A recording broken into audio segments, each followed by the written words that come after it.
The story begins with 4 rugby players who head out into the ocean for a fishing trip.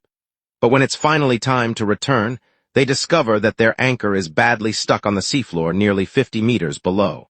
The anchor was expensive, and they didn't want to leave it behind. So the captain tells everyone to pull together with all their strength. All 4 professional athletes grab the rope and pull as hard as they can. They use so much force that the entire boat starts leaning to one side.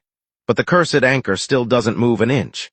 In the end, the captain decides to use the boat's engine power to yank the anchor free. And that single mistake turns this trip into one of the world's most terrifying survival missions. Welcome back to another explosive video from Flick Movies. Saturday, February 28, 2009, 5 a.m. The 4 rugby players arrive at the marina, excited for a relaxing weekend fishing trip.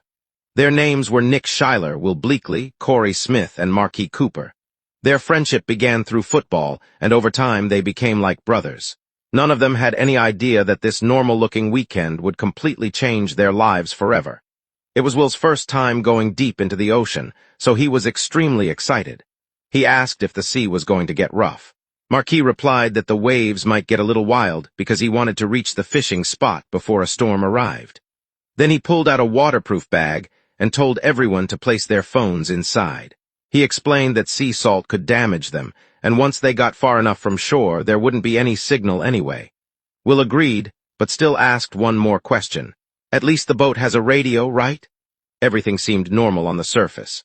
But at the same time, back on land, the weather department was broadcasting warnings about freezing winds and a massive storm moving in. Meteorologists were calling it a severe upper atmosphere disturbance. Nick's mother saw the weather report on TV and immediately tried calling him. Meanwhile, the group reached their fishing spot and cast their lines into the water. Nick got lucky almost immediately and caught a huge fish. Excited, he proudly showed it off to everyone. Marquis jokingly called the area Cooper's Hole and said that spot never disappointed him.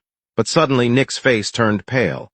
The violent motion of the waves began upsetting his stomach. He was getting seasick. He leaned over the side of the boat, taking deep breaths, but nothing helped.